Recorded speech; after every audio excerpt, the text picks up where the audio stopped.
Boa tarde, queridos irmãos. É uma grande alegria estar com vocês. Pena que não presencialmente, mas Deus nos une, utilizando essa tecnologia. E hoje eu gostaria muito de passar para vocês o tema Pastoreando as Ovelhas. Todos nós somos ovelhas, mas nós precisamos buscar o coração de Jesus Cristo, que é um coração de cuidado, de pastor e zelo pelos seus filhos queridos. Então vamos orar nessa tarde. Maravilhoso Deus, eu quero tanto exaltar o Senhor, o seu poder e o seu nome, a sua santidade. E como, Pai, o Senhor tem demonstrado, Pai, todos os dias, um amor verdadeiro e genuíno por cada um de nós. Pai, muito obrigado porque Jesus, Ele é o bom pastor e nós queremos aprender muito com o coração de Jesus Cristo e queremos também cuidar dos nossos queridos irmãos que o Senhor colocou aos nossos cuidados. Pai, muito obrigado que não há nenhum obstáculo, que o Senhor é capaz de transpor qualquer barreira para que o amor e a comunicação cheguem aos corações de cada um dos nossos irmãos. Eu te agradeço no nome santo do Senhor Jesus Cristo. Amém. O pastoreio era muito comum desde a antiguidade, desde a Mesopotâmia até o Império Romano. As ovelhas, com os seus gados, eram utilizados para a carne, para a lã e também o leite. O leite, ele era utilizado para fazer queijos e coalhadas. Então as pessoas se beneficiavam muito das ovelhas e eu pensava que muitos pastores eram nômades, mas na verdade a minoria deles eram nômades. E poucos praticavam a transhumância. O que é a transhumância? Quando levavam as ovelhas das pastagens dos lugares mais baixos até os lugares mais altos das montanhas. E quais que eram as funções dos pastores? Os pastores levavam as ovelhas para terem alimento e terem água. Então os pastores, eles tinham um cuidado tão grande que antes eles vistoriavam os pastos para ver se não tinha nenhuma erva daninha para que as ovelhas comessem e pudessem morrer. Algumas ovelhas, elas eram mais ansiosas e aflitas e algumas ovelhas comiam demais. O que acontecia quando essas ovelhas comiam demais? Muitas poderiam até mesmo cair e não conseguir se levantar, e as ovelhas poderiam morrer por asfixia. Por isso, os pastores andavam pelos campos para cuidar das ovelhas. Nós, como pastores, também devemos levar as ovelhas para o alimento, que é para Jesus Cristo, né? Como fala em João 6,35, eu sou o pão da vida. Jesus também é a água viva, e os pastores levavam as suas ovelhas para as águas. Geralmente levavam próximos de riachos, onde tinham correntezas. Eles precisavam tomar todo o cuidado para que as ovelhas não se afogassem. E também, algumas vezes, faziam algumas represas para que elas não se afogassem. Jesus, João 4,14, a água viva. Então, nós como pastores, também somos responsáveis para levar as nossas ovelhas até Jesus Cristo, ao pão e a água viva.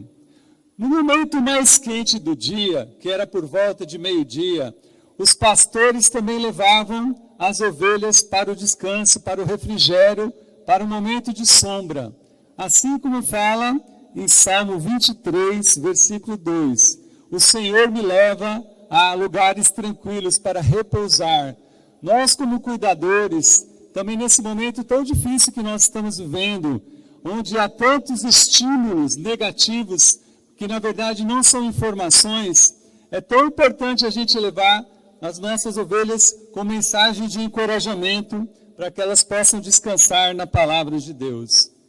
Uma outra função dos pastores era levar proteção.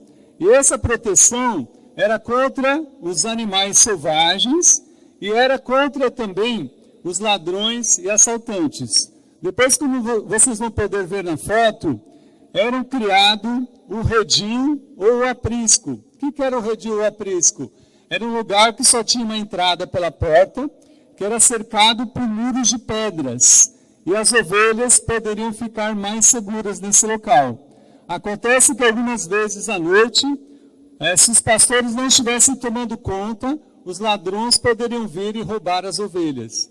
Mas é tão interessante que até mesmo o cheiro do pastor afastava os lobos selvagens. Então, por causa do cheiro, muitos não se aproximavam porque sabiam que havia um pastor que estava por perto cuidando. Uma outra função também dos pastores era manter um registro cuidadoso. Então, todas as vezes que eles saíam e voltavam dos pastos, na hora de entrar no redil, o pastor colocava o cajado e contava uma por uma para ver se nenhuma delas havia se perdido. É o que Jesus nos ensina em Lucas 15, versículo 4, que havia 99 porque uma havia se perdido. E o coração do pastor, que sabia o nome de cada um, era ir atrás com amor para trazer a sua ovelha de volta. E a última função dos pastores era uma atenção especial, era um cuidado especial com algumas ovelhas em situações diferenciadas, como no caso, quando as ovelhas estavam prestes a dar à luz. Então, olha quantas coisas maravilhosas Deus nos inspira hoje à tarde para pensarmos em sermos instrumentos de proteção e de cuidados especiais para as nossas ovelhas. E quem eram esses pastores? A maioria deles não era de famílias ricas, como Jó, que tinha empregados. E os pastores eram os membros da própria família, como no caso de Labão e como no caso de Jessé. E quem Deus quer que tenha esse coração de pastor? Vamos hoje para as Escrituras Sagradas. Vamos para Ezequiel 34, versículo de 1 a 4. Veio a mim esta palavra do Senhor: Filho do homem, profetize contra os pastores de Israel.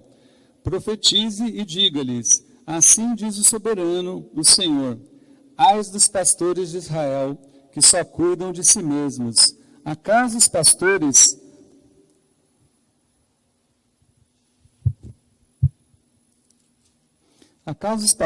não deveriam cuidar do rebanho?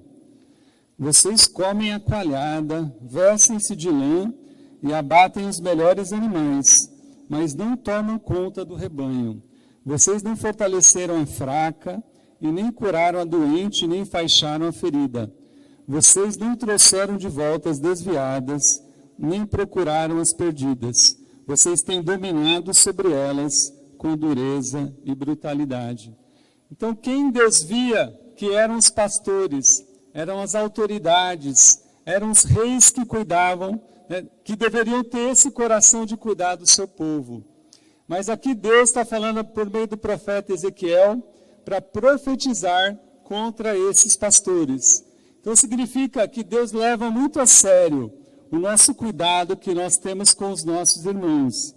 E muitas vezes a tendência da nossa natureza humana é querer somente pensar em nós mesmos, cuidar de nossas necessidades. E aqui Deus está chamando a atenção com muita severidade. Nós precisamos olhar para os nossos queridos irmãos e pelas necessidades que eles têm nas suas vidas. Então, que hoje, à tarde, eu gostaria de falar sobre 2 pontos que vão nos ajudar a ter muito mais convicção e crescer no amor e cuidado com os nossos queridos irmãos. Vamos lá para Isaías, capítulo 6.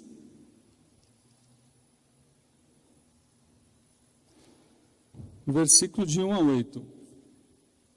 Então, o primeiro ponto que eu gostaria de falar é sobre visão e fervor.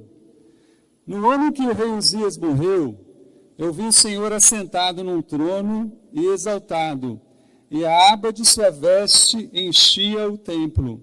Acima dele estavam serafins, cada um deles tinha 6 asas, com 2 cobriam o rosto, com 2 cobriam os pés, e com 2 voavam, e proclamavam uns aos outros: Santo, Santo, Santo, é o Senhor dos exércitos. A terra inteira está cheia da sua glória. Ao som de suas vozes, os batentes das portas tremeram, e o templo ficou cheio de fumaça. Então gritei: ai de mim, estou perdido, pois sou um homem de lábios impuros, e vivo no meio de um povo de lábios impuros. Os meus olhos viram o Rei, o Senhor dos exércitos. Logo um dos serafins voou até mim, trazendo uma brasa viva, que havia tirado do altar com uma tenaz. Com ela tocou a minha boca e disse: veja, isto tocou os seus lábios, por isso a sua culpa será removida e o seu pecado será perdoado. Então ouvi a voz do Senhor conclamando: quem enviarei? Quem irá por nós? E eu respondi: eis-me aqui, envia-me a mim. Então nós temos uma visão maravilhosa e deslumbrante do chamado de Isaías. Então, a primeira coisa que eu gostaria que a gente pudesse estar meditando, Isaías, ele teve 3 visões, mas a visão principal foi de Deus sentado no trono.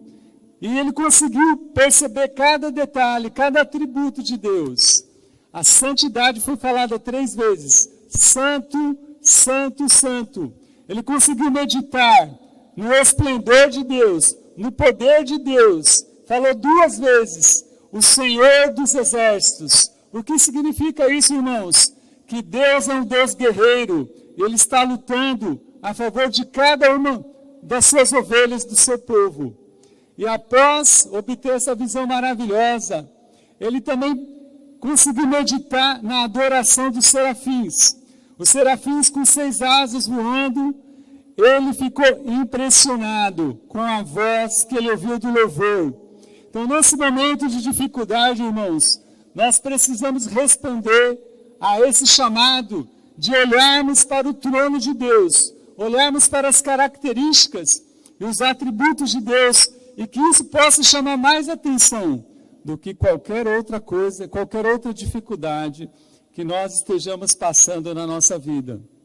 E após aquele momento tão impressionante do louvor, que estremeu as bases do alicerce, imagina-se os serafins cantando, abalou aqueles momentos dos batentes. Imagina o poder de Deus, o que pode abalar, o que pode transformar nas nossas vidas.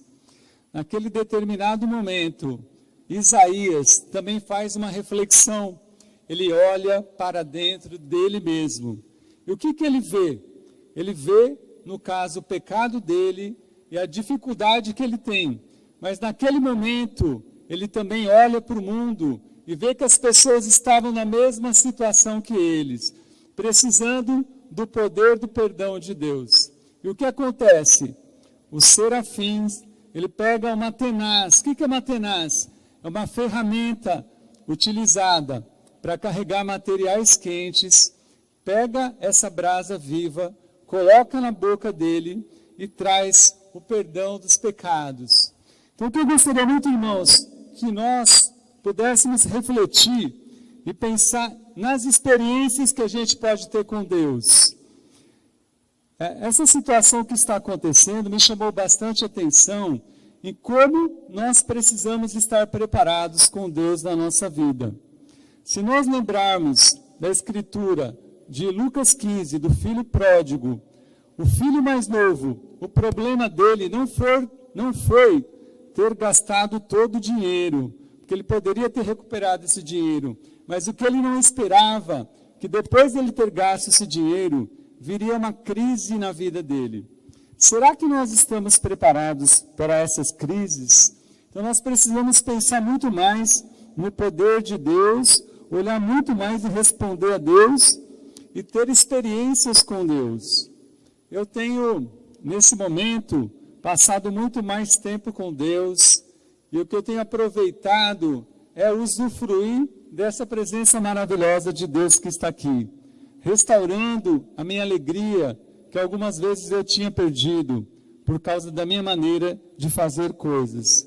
Então hoje, irmãos, eu gostaria também que a gente lembrasse do nosso chamado, o chamado que Deus fez para cada um de nós. O primeiro ministério é liderarmos a nossa própria casa.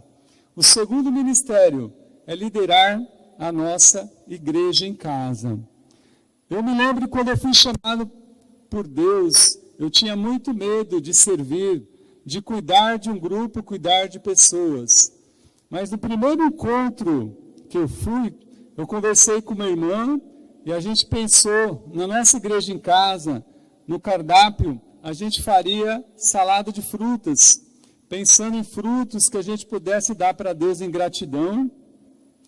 Naquele momento que eu estava tão nervoso, eu fui para Pinheiros e fui comprar um melão, e naquele momento eu vi um rapaz parado lá, e eu perguntei aonde que tinha um supermercado.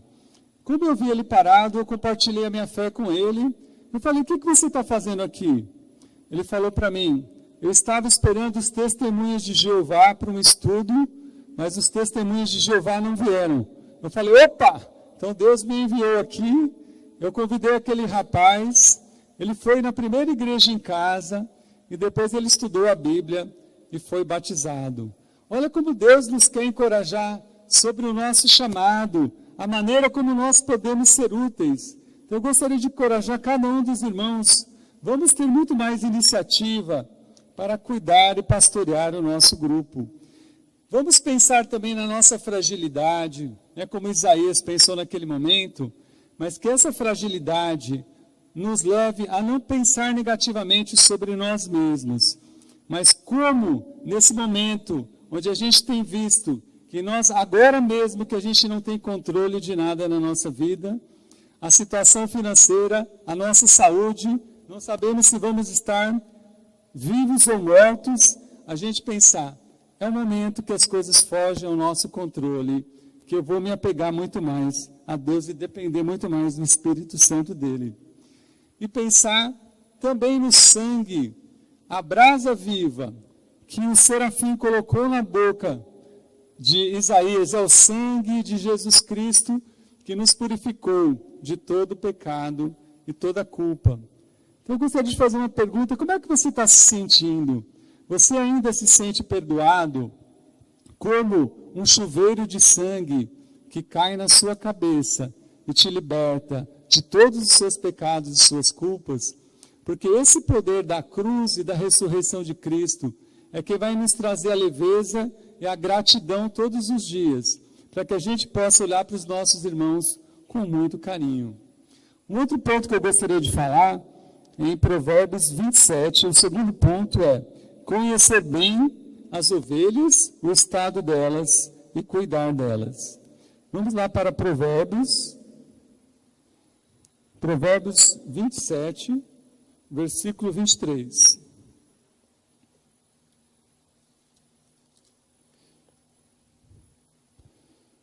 Esforce-se para saber bem como suas ovelhas estão.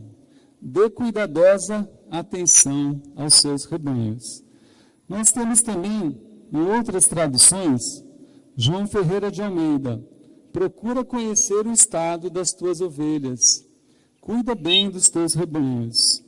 King James, conhece bem o estado das tuas ovelhas e presta atenção aos seus rebanhos. NTLH, cuide das suas ovelhas e do seu gado o melhor que puder. Então, o que Deus está querendo comunicar com cada um de nós? Que a gente possa pensar muito mais nos nossos irmãos, nas necessidades deles. E fala muito também sobre um esforço. Esse esforço não é algo natural, mas que vale muito a pena a gente dedicar. Como está o coração dos nossos irmãos? Algumas vezes observamos o comportamento deles, mas o que será que está por detrás e está no coração dos nossos irmãos? O que está afligindo eles nesses momentos? A Bíblia também fala sobre saber bem, ser muito mais profundo nos nossos relacionamentos, ter muitos mais os detalhes. E aqui a Bíblia fala sobre como eles estão. Estão é um verbo que está no presente do indicativo. Então é muito importante, cada semana, nós sabermos como estão os nossos irmãos na fé. A palavra grega para pastoreio é episcopo, que significa ter consideração, olhar cuidadosamente para as nossas ovelhas. Então, muitas vezes, a gente tem uma tendência a se dispersar, a perder o foco nesses momentos, ouvindo tantas notícias, que a gente possa fazer o melhor para Deus, pois Deus quem nos deu os nossos queridos irmãos. Eu gostaria de deixar alguns conselhos para vocês. Eu sei que a tendência comum é nós mandarmos mensagens por WhatsApp, mas eu gostaria de encorajar cada líder de igreja em casa, toda semana, a fazer uma chamada de vídeo e conversar com cada irmão, para saber como eles estão. Na chamada de vídeo, a gente pode ver os olhos dos nossos irmãos, nós podemos saber como eles estão e também ter a comunicação verbal, alguma coisa que a gente pode observar. Essa situação que nós estamos vivenciando aconteceu em Atos 11, foi de uma forma um pouco diferente, mas na igreja de Jerusalém ocorreu, após a morte de Estevão, uma grande perseguição.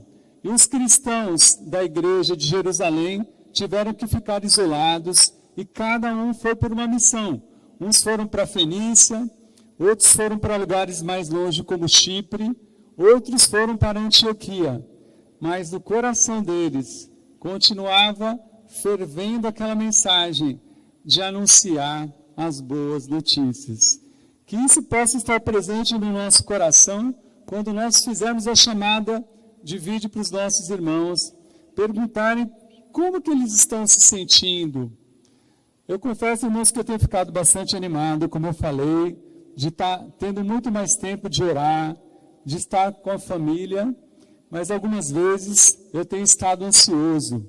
E a minha esposa percebeu isso, falando que eu estava comendo exageradamente, e eu não estava percebendo isso. Então ela me ajudou, e muitas vezes a gente não consegue organizar as nossas ideias. Com tantas coisas acontecendo ao mesmo tempo, no início eu não estava conseguindo administrar também muito bem o meu tempo, não estava conseguindo entender, então eu estava mais no ritmo de férias. Eu sei que algumas pessoas não estão trabalhando, então elas precisam pensar em como elas podem organizar a mente. Então, irmãos, eu gostaria que cada um pudesse ligar e saber como que os irmãos estão na sua saúde, nas suas emoções, na sua vida espiritual. Quem tem conseguido trabalhar dentro, quem tem conseguido trabalhar fora de casa. Quais são essas implicações quando as pessoas estão trabalhando dentro de casa, com as crianças, se está gerando conflitos. No nosso grupo, pelo menos há 4 mulheres que estão trabalhando mais na área da saúde, na frente. Então, a gente tem feito orações especiais para que essas irmãs estejam lá, sendo bastante protegidas por Deus. Eu vi um vídeo da República Tcheca, em contrapartida com todos os outros países da Europa, a República Tcheca tem diminuído o número de coronavírus, porque lá todas as pessoas estão usando máscara. E eles tiveram um ato de solidariedade, onde pessoas, costureiras, têm feito máscaras em casa e doado para as pessoas. Então precisamos pensar em cada detalhe da vida dos nossos irmãos, como eles estão sendo afetados economicamente. Nessa escritura de Atos 11, o profeta Ágabo, ele também previu que uma grande fome aconteceria lá na região da Judéia, lá no local da região de Jerusalém. Então, além da perseguição que aconteceu, onde os irmãos foram dispersos, houve também fome. E fala que os cristãos de outras partes, como de Antioquia, fizeram ofertas especiais para cuidar dos nossos irmãos. Então, como a gente precisa estar atento para cada detalhe da vida deles. Então, pergunte como eles estão economicamente. Eu sei que pela CLT pode ser reduzido 25% dos salários dos nossos irmãos. Mas eu sei de casos de pessoas jurídicas, de irmãos que eu conversei essa semana, que já foram diminuídos de 30% a 50% do salário. Então, se essa condição continuar, nós precisamos estar sempre atentos aos detalhes e de que maneira que nós vamos poder nos oferecer com solidariedade para chegar perto deles. Um outro conselho que eu gostaria de dar é que a gente fique mais antenado com essas ferramentas tecnológicas. Deus já sabia que ia acontecer tudo isso no mundo. Por isso Deus colocou inteligência nos homens para criar o Zoom, Hangout, Skype, WhatsApp e Discord. Então conversem com as pessoas mais jovens que estão antenadas para que elas possam ensinar. Já faz 2 semanas que a gente tem feito a nossa reunião de igreja em casa pelo Zoom. Na primeira semana, a imagem ficou congelada e falava que duraria 40 minutos, mas durou 1h30. Ontem nós fizemos uma nova reunião, ele durou 40 minutos, mas depois a gente fez uma nova chamada. Então olha só como Deus ele abre as portas por meio do seu Espírito, para que a gente não perca esse coração de união. E a gente também tem a vantagem que a gente não precisa se locomover até a casa das pessoas. Então a gente pode aproveitar melhor o nosso tempo. Então eu gostaria muito de encorajar os irmãos a se manterem firmes nas suas reuniões por essas ferramentas, continuar amando os seus irmãos por meio das parcerias de amizade, que a gente se preocupe também com as necessidades e a felicidade dos nossos irmãos, mas que a gente pense mais do que a felicidade, o mais importante é a santidade dos nossos irmãos, para que eles se pareçam mais com Jesus. Então, muitas vezes, o nosso tempo livre maior pode também tirar o que a gente tem de ruim dentro do nosso coração. A gente ficar com o coração na tendência a ficar mais preguiçoso, um coração que fica mais fútil, mais superficial, que se leva mais para a impureza e pornografia. Por isso, irmãos, vamos ter conversas profundas dos nossos relacionamentos de parceria, para saber como que está o coração dos nossos irmãos, para a gente fazer uma manutenção. Vamos ajudar a ter uma vida de equilíbrio. Eu sei que a gente pode se divertir, mas Deus preza muito pela santidade do seu povo. Também com essas mudanças de dinâmica de horários, que as famílias possam estar unidas em casa, pregando a palavra para os seus filhos e também fazendo coisas diferentes. Eu fiz ginástica com os meus filhos, com a minha esposa, a gente se exercitou, a gente tem feito jogos, de dama, de ludo, isso tem envolvido. Só que alguma vez, mesmo nos momentos de jogos, eu vi Satanás querendo causar confusão ali no coração por causa de alguns membros da minha família serem mais competitivos. Eu vejo Satanás a todo momento, ele quer tirar o nosso brilho e o poder, mas Jesus é muito mais forte por causa desse coração que ele quer trazer esse espírito de união. Então vamos fazer o nosso melhor também quando a gente passar os comunicados, para que todos os irmãos fiquem sabendo o que está acontecendo.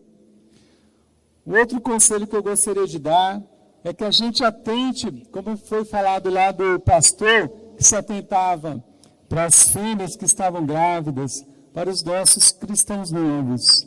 Conversando com um casal, eu percebi a necessidade, porque eles não haviam casado na igreja, de fazer estudos sobre casamento. Então a gente tem que pensar em envolver os outros irmãos da igreja em casa, para que eles possam também participar no cuidado com os cristãos novos. E como a gente viu em Atos 11, nessa missão, onde cada um se espalhou para um local, foi onde em Antioquia os cristãos foram chamados pela primeira vez de cristãos. Eu quero encorajar cada um de vocês com o exemplo da igreja em casa, do ABCD, com o Reginaldo, Flávia, Alexandre e Paula. Eles envolveram todos os membros da igreja em casa no estudo. E nesse domingo passado, mesmo com o coronavírus, o Luiz e a Lilian foram batizados para a igreja, para a casa de Deus. Então que a gente possa pensar, há também as ovelhas perdidas de Israel que Deus deseja cuidar. Em breve, quando nós voltarmos aos nossos convívios presenciais, que a gente já possa implementar no coração dos nossos irmãos uma comunicação bastante sadia como fala aqui em Hebreus 10, 24 e 25, sobre pensar uns nos outros e ter consideração uns com os outros. Se algum dia algum irmão não puder estar presente, que ele veja isso como um amor, um cuidado e uma consideração. O ano passado, eu fui fazer uma viagem para Santa Catarina a trabalho e levei o meu filho para poder estar mais próximo com ele. E eu coloquei no grupo dos líderes de igreja em casa, que eu estava no momento, eu não poderia estar no culto, eu tive muita consideração por eles e pedi orações para que eles participassem comigo nesse momento especial. Eu gostaria de encorajar vocês também a pensar nos jovens. Os jovens estão fazendo também os seus encontros, que a gente possa ficar atento se os nossos filhos jovens estão participando. O que eu gostaria também de falar sobre os solteiros é que se você tem um solteiro numa igreja em casa de casados, se você possa dar uma atenção especial para ele, para saber como que está o coração dele, como é que está a vida dele, se ele tem algum desejo de ter algum relacionamento afetivo e se essas pessoas estão tendo saídas. Eu gostaria de encorajar, eu fiquei 1 ano e 7 meses na igreja de Belo Horizonte e durante 1 ano e 7 meses havia mais homens na igreja do que mulheres. E o que aconteceu? Aquela cidade tem uma proporção de 10 mulheres para cada homem. Então eu gostaria que nós pudéssemos estar orando para nós encontrarmos homens solteiros para que possam cuidar e futuramente serem os maridos das nossas queridas esposas. Um outro conselho um pouquinho para frente é nós pensarmos no número de pessoas que tem na nossa igreja em casa. A gente pensar em sonhar, pensar em multiplicar.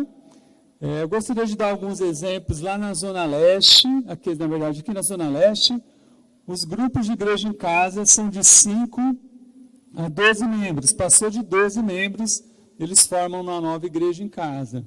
Na região oeste, são grupos a tendência é um grupo de ter 6 pessoas somente, 3 casais.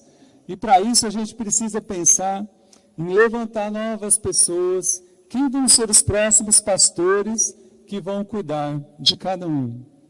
Eu gostaria também, líderes de bate-papo, líderes de igreja em casa, que vocês pudessem nos ajudar os diáconos, a ver as pessoas que não estão inseridas em igreja em casa, não estão inseridas em parceria de amizades, que a gente possa ter iniciativa, acolher essas pessoas e ajudar para que essas pessoas possam querer ter uma família onde elas possam praticar os ensinamentos de Jesus.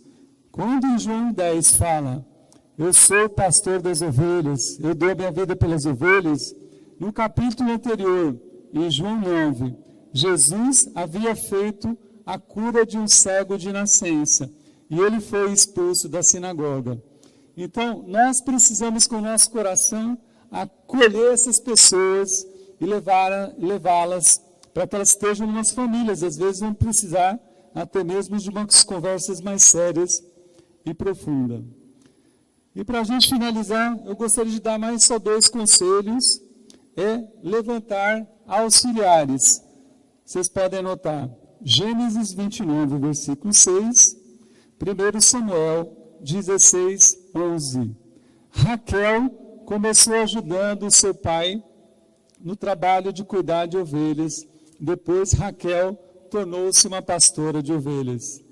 O filho mais jovem também, Davi, começou auxiliando seu pai Jessé e depois tornou-se um pastor de ovelhas. Irmãos, são tantas necessidades, são tantos cuidados que sozinho a gente não consegue fazer. Eu gostaria que vocês pudessem orar, pedir ajuda para alguns membros da sua igreja em casa, para que possam cuidar e ajudar vocês e futuramente serem também multiplicados como novos pastores nas igrejas. E finalizando, aquela escritura que nós lemos no início, Ezequiel 34, versículo 4. Então Jesus, na verdade Deus, ele fala em Ezequiel, ele via ovelhas fracas, ele ouvia ovelhas feridas, ouvia ovelhas dispersas, ovelhas desviadas, ovelhas gordas. Então, irmãos, nós precisamos muito de discernimento, da ajuda do Espírito Santo, porque aqui em Provérbios fala, conhece bem o estado das ovelhas. Então, nós precisamos ver qual é o estado que as nossas queridas ovelhas estão, para que a gente possa tratar conforme as necessidades delas. Talvez tenham feito escolhas erradas nas suas vidas, talvez estejam num conflito muito grande, talvez elas fizeram planos e as coisas não deram certo, e elas ficaram frustradas, talvez elas foram machucadas fora da igreja, dentro da igreja, e elas não conseguem dar passos. E nós, como pastores, precisamos levantar essas ovelhas, para que sejam ovelhas sadias, ovelhas que possam glorificar o nome de Deus. Não olhar para elas com rótulos, que os estados podem mudar, mas sermos instrumentos verdadeiros de Jesus, para cuidar, levantar as nossas ovelhas. Então, com visão e muito fervor, muito fogo com Deus, restaurando os nossos corações do nosso chamado, e pensar muito na atenção cuidadosa e na atenção em cada momento de nossas vidas, nossos queridos irmãos, que nós possamos ser os pastores que agradam o coração de Deus. Muito obrigado, queridos irmãos. Vamos orar. Senhor, eu te agradeço, Pai, porque o Senhor nos mostra que o Senhor tem visão por nossas vidas. O Senhor nos chamou, assim como Isaías encorajou. O Senhor tirou, Pai, toda a nossa culpa. O Senhor tirou Pai, todas as amarras que nos prendiam e nos libertou e nos trouxe leveza e alegria, Pai. A gente quer restaurar essa alegria, Pai, esse amor, e que a gente possa, Pai, crescer no cuidado, na atenção. Pai, mesmo nesses momentos difíceis que nós estamos vivendo, eu tenho visto, Pai, por meio de tudo isso, o Senhor tem derrubado ídolos da correria, ídolos do tempo, ídolos do dinheiro, ídolos do trabalho. E somente no Senhor nós podemos ter segurança, Pai, que a gente possa praticar todos os seus ensinamentos, que nós possamos ser um grupo que se sente cuidado, se sente amado, que, Pai, nós possamos ter iniciativa, amor, Pai, perdoa qualquer coisa que o Senhor vê em nós, que não te agrada, preguiça, Pai, tristeza, desânimo, e coloca-nos, Pai, a restauração da visão do trono do Senhor, que a gente incorpore, Pai, todo esse seu poder, toda essa sua santidade, Pai, e possa derramar na vida de cada um dos nossos irmãos e daqueles que estão por vir. Pai, muito obrigado. Em nome de Jesus eu te agradeço. Amém.